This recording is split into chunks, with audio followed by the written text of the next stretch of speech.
I'm here with Rosie Lynch. Hey. And you are running for? Yes, Oklahoma State Representative, House District 16. House 16. Yes, that is South Tulsa County, a sliver of that, a sliver of West Muskogee County, and then almost all of Okmulgee County. Okay. So, yes, right. it's been cut down a little bit from the census, but that's basically the general idea of the district. So yeah. And how come you decided to run? You know, I hear this question a lot, and it sounds trite, it sounds simple, but in reality, I really felt like the only way I would run. And is it okay to talk with my hands? I can't tell. I can't stop. I can't stop. It's part of my heritage. Here we talk with our hands, we talk with our feet, we talk with anything you want. Thank you for letting me talk with my hands as well. But for me, what had happened was I've been in the community, really involved for 8-9 years, moved to Okmulgee County, and working, volunteering, and the split in the parties has been very extreme. I'm trying to bring things together. Full disclosure, I am the chair of the Democratic Party, but never once have I said Democrats are better than Republicans or independents or whoever. And when this race came up again, a very large number of Republicans approached me and said, would you run? And I thought, okay, then it makes it not partisan. It makes it a chance for me to really be involved in the community and to represent both sides. Right. And I said, absolutely, I'll do it. So that's why I'm running. All right. That's the initial reason anyway, the impotence. Right. If you win, and what is your things that you actually feel like you It's important to me, right? Yeah. So there's a few things. Number one, I'm a mental health professional. I'm getting my master's in counseling to actually work in the community as a mental health professional, because Okmulgee County is overwhelmed with the need, from the opioid crisis to intergenerational trauma and poverty. There's an extreme need in our area for counselors and people who understand mental health. So for me, one of my number one pushes is we have to have mental health resources for our rural state. Oklahoma is more than Tulsa and Oklahoma City. I love both cities, but we are more than that. And I feel like the services that are just wonderfully supported in Oklahoma City and Tulsa aren't trickling to our area. So one of the things I want to do is continue to promote mental health understanding, mental health access, and so that people who are in recovery and addiction can find help, so that people who are needing a counselor can find a counselor without having to drive 2-3 hours away to find someone, or even an hour away. The other side of it is something else that's also pressing for me, is to continue to provide support for our public schools. There's a lot of pressure for our schools to fade out. If we lose our if we lose our public schools, our little towns wither away. It's true, it's proven, these little towns become ghost towns because they don't have that one thing to centrally locate us. And right now the state is certifying, gosh, the numbers are insane, how many people who are not trained as educators, they're doing emergency certifications, which I understand that they're trying to do this, but rather than hiring and funding qualified, educated, and prepared teachers, what the state has done is put us in this crisis moment where we're flooding our school systems with adults who are not prepared to handle teaching. Teaching is more than just showing up. There are skill sets that need to be in place to understand how to work with young people, and it's going to affect us, and it's already starting to show. Right. So on the side of that, I'm not putting down the people that have stepped up to say we will be certified teachers. We're thankful for people who are stepping up, right. But it's on the state legislators and the governor to fund our school systems. Vouchers won't do it. Private schools won't do it. There is an incredible lack, as I continue to talk, there's an incredible lack of accountability and transparency with our voucher that go to private schools. Right. An example, I was talking to a teacher I know, and they work for a academy in our area, and there's no oversight. Their oversight is located in another county, like down the road a county, like Shawnee. Right. So how in the world are you going to hold your teachers and your staff accountable for education if your people aren't nearby? And we're already seeing that effect. And the hope was, right, was that these vouchers and private school system that's being offered in our county would be like, ooh, the magnet, like Booker T. Right. or Edison in Tulsa County. The unfortunate part is we don't have the oversight that Booker T and Edison have, nor the funding. Right. So now you're in this space where our children are still not getting the care they need, and the money's leaving our public school system. And that's a general feeling I have too, when it comes to accountability and maybe a little bit of that monitoring what's actually going on. Exactly. And how government, essentially taxpayers' money, how taxpayers' money are spent. Yep. Whether it be school. And so when it comes to going back to mental health, yes. So you feel that not enough resources are allocated to that part of Absolutely. The unfortunate part is an example, a friend of mine, we all know the family in our community that suffered a tremendous tragedy of having their children taken from us because of just a horrible act. So these families that are suffering don't have access to quality health care. Right. If you lose a child or someone you love, you need more than 1 or 2 mental health sessions. You're going to need years of somebody sitting with you that understands grief. And if you're not funded for that, shame on us. Right. And I'm not putting down faith at all. I think faith is very important to a lot of people, including me. But sometimes you need more than faith. You need an actual physician or a qualified counselor that can walk you through that, partnering with your faith, if you have a faith, to bring you toward a sense of understanding and healing. And unfortunately, the services available they're just not there. And again, it goes back to legislators are the ones that fund and write bills to make Right. sure we're taken care of. And unfortunately, this is going to be a little scandalous, so I apologize. Unfortunately, our politicians are more interested in sound bites and political theater Right. than they are actually helping and doing something for our communities. And when you're more interested in that, an example would be all the money we're spending on the state question right now. Right. Do you have to, we're going to require you to be a citizen to vote. You already have to be a citizen to vote. What a waste of taxpayers' money. Right. It's in our Constitution. If you vote and you're not allowed to as a citizen, you're not a citizen, it's illegal. So why are we spending all this money to vote on it as a state question? It's a political ploy. And that kind of money could have been shuttled another place. So. Yeah, that's true. However, I do think in general, when it comes to voting, I'm a green card holder. Mm-hmm. Oh, okay. I never voted in this country. Wow. Well, I do have opinions, Mm-hmm. but I have never voted.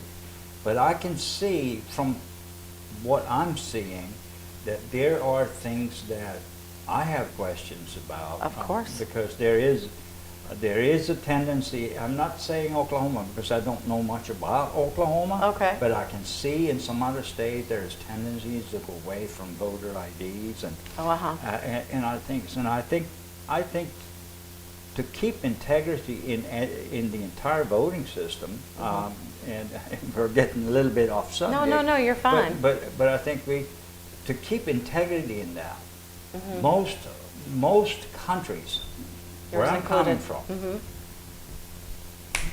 here's my ID, Mhm.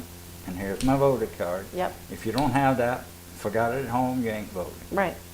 And to me, we have also one-day voting. We don't have several months of voting. That's- Because yeah. I believe whether you're a Republican or a Democrat, it opens the door Mhm. for suspicion. Let's put it mildly, Yeah. suspicion. Yeah. Oh, they're doing that, they're doing that. And the country is so divided today, and I think we, in certain things like the voting, we shouldn't have to be divided on. There's so many things we can put into place as Oklahomans. So, great point. In Oklahoma, I don't know about other states, but in Oklahoma, the error rate is nominal, like less than 1%.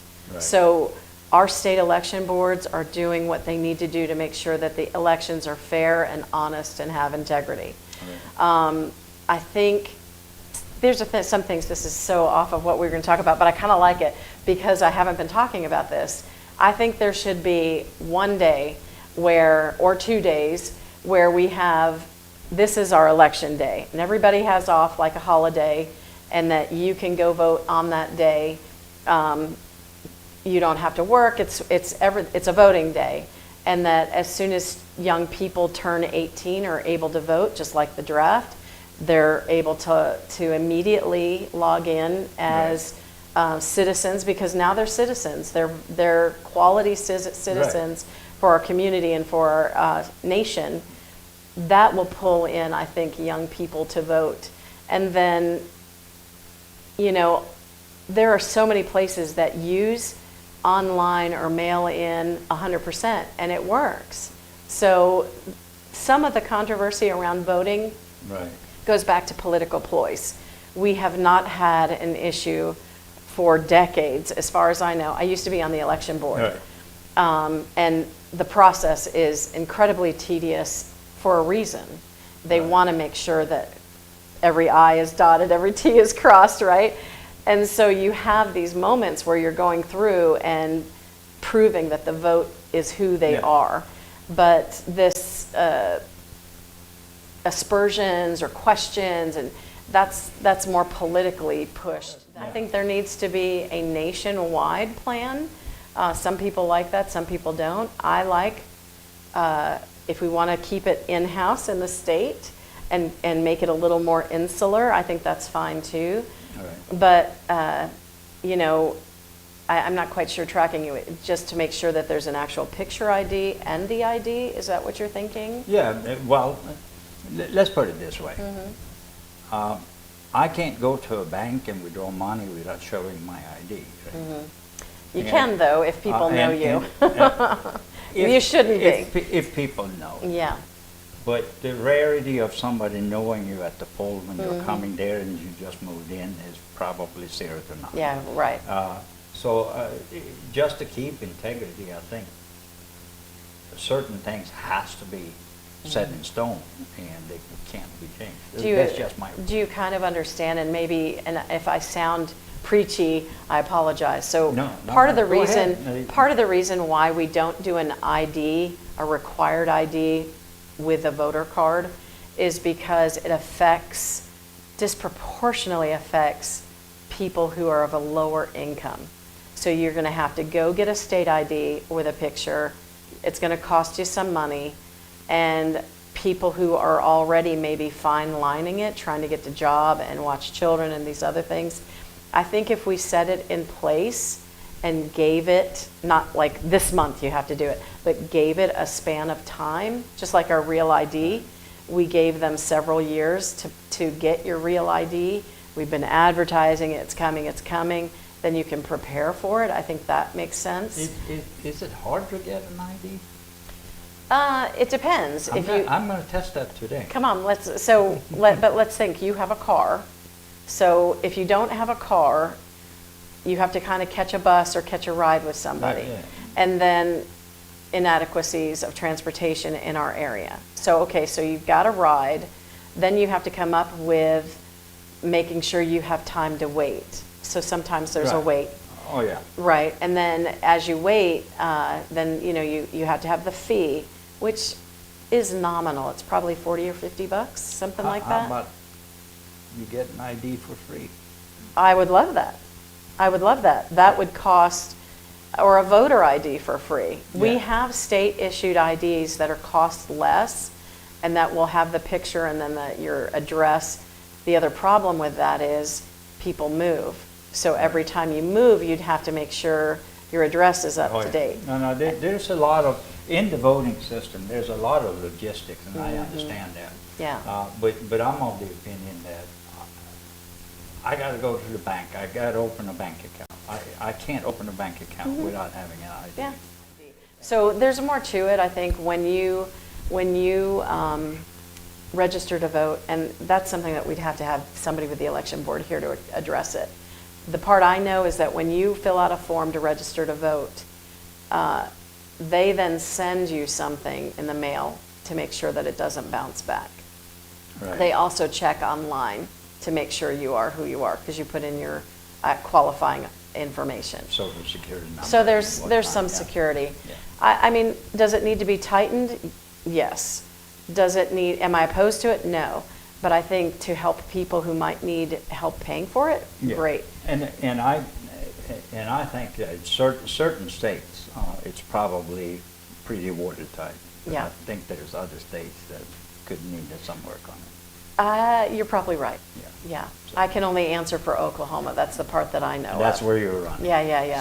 So we got off the subject, but. No, it's a good question.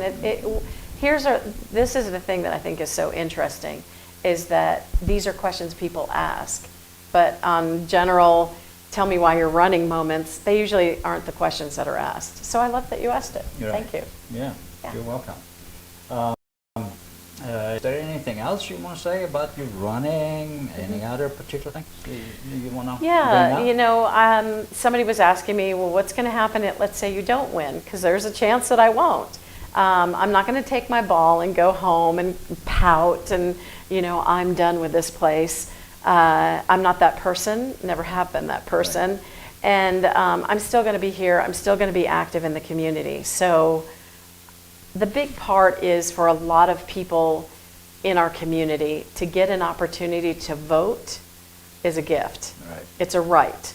So then to get an opportunity, rather than just sliding in, the incumbent sliding in without anybody challenging them, then where's the accountability?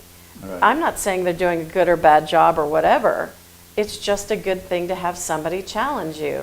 It makes you hold to what you said you'll promise you'll do. Yeah. And that's part of the reason why it's important to have people run against you. Yeah, And I feel we have too many Mhm. who has never been challenged, Yeah, and they're doing whatever they feel they want to do. 2/3 With of no accountability at all. more than half, I don't want to say 2/3, more than half of our state legislators have never been opposed. And that's a shame. Now, they may be doing great. I'm not saying they're not doing great. No. But having somebody oppose you reminds other people why they're voting for you. Competition has And never been bad. I It's agree a that. good thing. I totally agree. It's a good thing. Even on the political side, I believe Mm-hmm. competition is a good thing. And then the other side of that is that once whatever's decided, you have to still stay present. What tends to happen and has happened, people get elected and then you don't hear from them again until 2 years down the road when they need your vote again, and then they show up. So if you're elected, I think, so I always say this phrase, if you're a shepherd and you don't smell like sheep, something's wrong. Right. So if I'm a legislator, if I'm elected by my constituents and I disappear for 2 years, or I might show up once a year, that's not enough. Right. And, I agree. and without that continual pressure to be involved, sometimes people don't stay involved. And so I continue to believe that the best part of our community is its people. Right. Whatever they believe after the election, we're community members once again. Right. And Yeah, by having the competition and offering a chance for people to vote for someone else other than the incumbent, I think it helps show that democracy works. Right. You know? Now, what are your strong sides? Where do you think you can have the biggest impact? Sure. On things? I love that. Are you a fighter? Are you, Yeah. I'm a little scrappy. I think people discount that because I'm fluffy and I'm older. I have gray hair.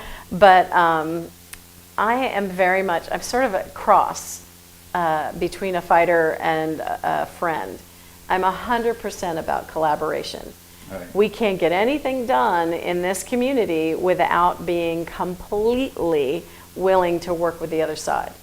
And at this point, at the state capitol, it leans one way politically. Right. What that means is it's going to require both sides to talk to each other. Right. And whenever you have a super majority in the House, whatever team is there, it's not good.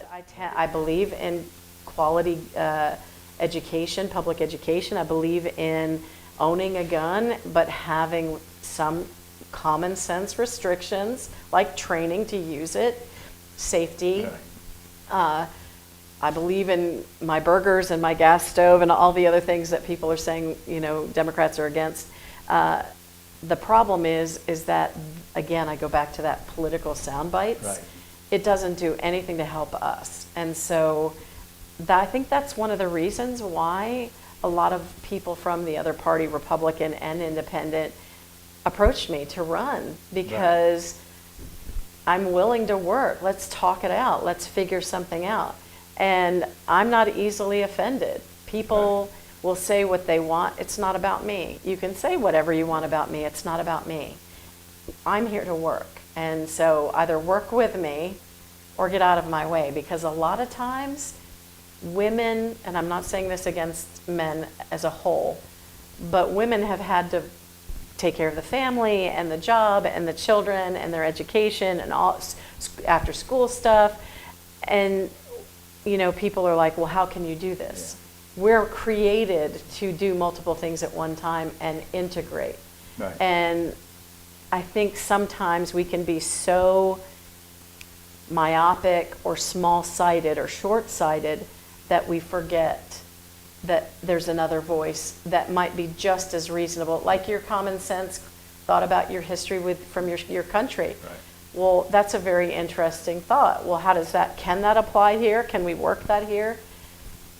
Those are things that it takes time and work. Oh, yeah. And work. And a lot of times people want to go to the legislation and to the Capitol to not work. And somebody said, and this is not against the incumbent, it's not. It's just, somebody said something to me the other day, well, you're just looking for a name. I have a name. I like my name. I have won numerous awards and scholarships, but I'm not here for that. I'm here to make a difference. And I think the beliefs has to be, or the general census of feeling is that when somebody is elected, they work for those who elected them. 100%. And we see more and more of that too, unfortunately, in this country. That's not the case. Yep. They forget the people. And as far as I understand, this republic is the people are the power. Right. And that's part of the reason why I'm wearing my shirt today. Vote love, vote kind, just vote. I think people are worried in Oklahoma that Oklahoma is such a red state. Oklahoma's not a red state, it's not a blue state. It's a state that doesn't vote. And there's where we miss it as a people, as a state, as a community. When we don't vote, one of our only ways to get our voice out is voting. And when we don't actively engage in the process. Yeah, that's an interesting. Yeah. Let me expand on that a Yeah. little bit. Do you have a statistical proof that it's a state where the participation is low in voting? Absolutely. I can pull numbers. I ran for office 4 years ago. Yeah. 10,000 people, 12,000 people in the community could have voted, and only less than 700 did. And That was midterm? No, it was a race for city council.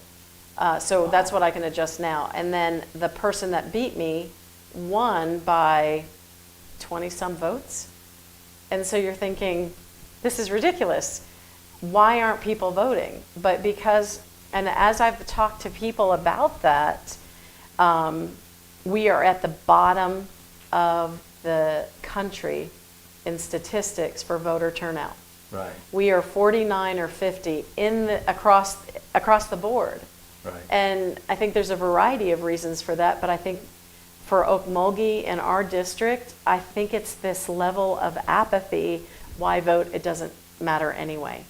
Why vote? Because they don't help us anyway. Yeah. And until we start voting for people and then holding them accountable, it's going to continue that way. Right. Yeah, and again, that's the key. Hold people accountable that are in there, that was voted in. And I'm a little surprised. So only like 7% Yes. statistically comes out and vote. Now we'll have more people come out because it's a presidential year. Right. And there's some energy around that, right? There's some polarization No. going on, like we Little always bit, do. little bit. Yeah, just a smidge, just a little bit, but just a little bit. But the problem is people don't come out for elections down the ballot. Right. They'll rush to the polls for presidency, and that's important. I'm not saying it's not. But your local elections, your school board, your superintendents, your judges, all those affect you directly. Your mayor, your sheriff, and unfortunately, 10% of the population vote. So then, what happens? You either end up with a status quo of people just running, just the usual general people apathy created, and until people just get to the point that they're so fed up that they're going to engage, and people just aren't there yet. I mean, I think there might be with some of the issues on the ballot now, but we've got to get people to vote. I registered and talked to, so I'm a big suffragette, so women only got the right to vote in the 1920s. Right. And even then, we are still pushed against to hear our voice. Right. Native Americans and our people of color, African American people, black population only got the right to vote in the 70s. Right. But then also with the opioid crisis, Oh, yeah. we have grandparents now raising their children because of addiction. And so now you're in this whole throw, which if we can, we'll bunny trail back to mental health. That's why I'm out here about mental health. If we don't get the funding, we're going to lose a generation of young people who don't know where they're going because of the trauma they're experiencing with having relatives and family members and mom and dad addicted.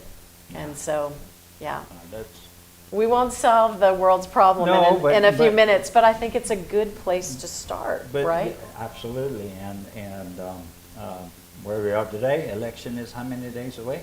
Actually, in-person early voting started today. So in the county, in-person early voting, you can go to your county election board. For us in Okmulgee, it's Okmulgee County, Tulsa County, their courthouse. And then that's today, tomorrow, and Friday, 8 to 6. Saturdays, 8 to 2. And then Tuesday, which is only a week away, 7 days, 6.5 if you look at it, half the day's gone. Tuesday, November 5th, it's in person at your designated polling place. Oh, okay. So it's happening. All right, and what we're going to say in the end, get out and vote. Get out and vote. Don't stay at home.